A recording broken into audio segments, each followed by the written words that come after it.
cette expédition a été malheureuse par un porteur de lâche qui s'appelait Uza. Je ne sais pas dans quelle disposition il a attrapé lâche, il a été imprudent et lâche a failli tomber. Donc Dieu l'a frappé de mort sur le champ, soudainement, subitement. Le gars a disparu, il est mort, il a été frappé sévèrement par Dieu. Et David a eu peur de cette situation. David a été très troublé de cette situation. Et c'est cette troisième, ou alors plutôt expression émotive de la peur, plutôt cette cinquième expression émotive de la peur, qui est la peur, sixième plutôt, qui est la peur de l'entité divine, qui est la peur du sacré, qui est la peur divine. C'est une peur imprévisible. Hein? Voilà, tout le monde a peur de Dieu. Pendant qu'on prêche toujours la parole de Dieu, pendant qu'on prêche toujours la crainte de Dieu, on prêche toujours l'amour de Dieu, on prêche toujours le salut éternel, on prêche toujours la miséricorde de Dieu. Alors il y a des gens qui s'en moquent, qui s'en foutent, et puis subitement une situation vient compromettre nos bénédictions. Voici, contre toute attente, une maladie sévit, une pandémie mondiale sanitaire qui frappe tout le monde, arrive et commence à déstabiliser les peuples. Automatiquement, tout le monde a peur de Dieu, tout le monde crie à Dieu, mais Dieu ne répond point. Tout le monde commence à crier à tue-tête à Dieu. D'autres maintenant commencent à se rapprocher de Dieu maintenant. D'autres même qui n'avaient pas l'habitude de prier, on les entend maintenant prier. C'est cette peur des entités divines, c'est cette peur divine qui fait surpasse. La peur de la réaction, de la réprimande divine, la peur qui provient d'une situation insoupçonnée, inattendue, qui fait subir la colère de Dieu. Voilà, c'est une crainte de Dieu. Et c'est cette peur-là que nous devons avoir. Mais pas en tant que peur, mais nous devons avoir la crainte de Dieu. Parce que Dieu n'est pas notre ami. On ne se familiarise pas avec Dieu. Dieu n'est pas ton ami pour que tu te familiarises avec lui. Tu ne dois pas prendre Dieu comme ton ami. Dieu n'est pas ton ami. Tu dois avoir donc crainte de Dieu. Tu dois avoir crainte de sa parole.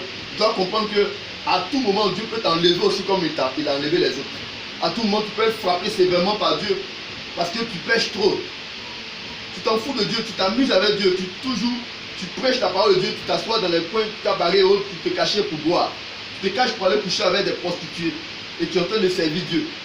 Hein? Tu sais Dieu et puis tu mens. Tu sais Dieu et puis tu donnes de faux témoignages. Tu sais Dieu et puis à chaque fois tu es en train de doubler les gens.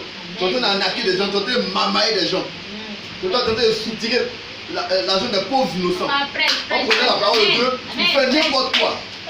Frère, c'est cette crainte-là que tu dois avoir de Dieu. C'est cette peur-là que Dieu a frappé bizarre. Cette peur que Dieu a frappé par des sanctions.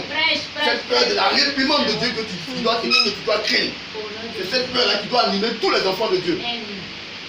Oui, je le dis parce que y a des gens qui n'ont pas cette crainte de Dieu. Tu peux faire l'œuvre de Dieu puis te cacher, faire n'importe quoi. Tu peux faire l'œuvre de Dieu puis mentir à des gens, soutirer leur pauvre argent. Pour en faire quoi? Bien aimé, cette peur doit te servir. La crainte de Dieu doit te servir. Tu as frappé Uza, sur place, il est mort. Au nom de Jésus. Il y avait un couple qui s'appelait Ananias et Saphira. Ils sont venus faire des promesses. Ah, nous on va vendre notre terrain, on va donner l'argent là, pour l'œuvre de Dieu. Ils ont vendu, ils se sont entendus. Il est venu dire autre chose. Que voilà, on a vendu le terrain à ce prix-là. L'argent était plus que ce qu'ils sont venus déclarer aux serviteurs de Dieu. Sur place, il est mort. Sa femme est venue, elle a voulu dire le même mensonge. Elle en est également partie. Frère, il faut avoir crainte de Dieu. Parce qu'avec Dieu, on ne s'amuse pas. Il est en haut, toi tu es sur la terre. Même un petit caillou ici, laisse tomber ça sur ta tête, tu peux mourir. Donc il faut avoir peur de celui qui est au-dessus de toi. Toi tu es en bas, lui là haut. Pourquoi tu mens? Pourquoi tu utilises le nom de Dieu en vain? Pourquoi tu utilises le nom de Dieu pour tes intérêts? Pourquoi tu blagues les gens, tu mamailles les gens? Pourquoi tu dis ce que tu n'es pas? Avec Dieu, il faut dire la vérité. Hein? On n'a pas à se faire des complexes. La vie, c'est un choix. Tu as fait le choix. Alors, il faut tout simplement assumer la responsabilité de ton choix. Tu ne dois pas donc mentir. Avec Dieu, c'est la vérité. Parce que Dieu est ami de ceux qui disent la vérité. Dieu est ami de ceux qui pratiquent la vérité. Dieu est ami de ceux qui marchent dans l'intégrité. Dieu est ami de ceux qui pratique sa parole. Dieu a mis de celui qui sait plutôt, comment dire, entretenir un arbre au lieu de couper un arbre. Tu coupes les arbres. Dieu ne peut pas être favorable à toi. Il faut arrêter de mentir. Il faut arrêter de voler. Il faut arrêter de marmailler les gens. Il faut arrêter d'escroquer les gens. Et c'est cette peur-là. Ananias et Saphira en est un exemple palpable. Dans Actes, chapitre 5, tu peux lire cela. Voilà.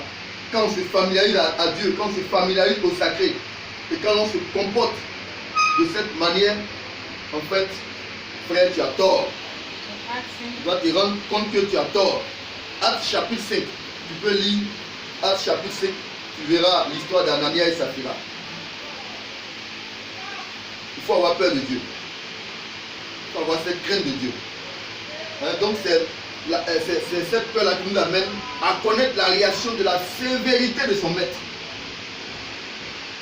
Tu as un maître, tu joues beaucoup à lui. Tu joues beaucoup avec ton pasteur, tu joues avec l'autorité spirituelle que Dieu a établie devant toi. Tu joues beaucoup à lui.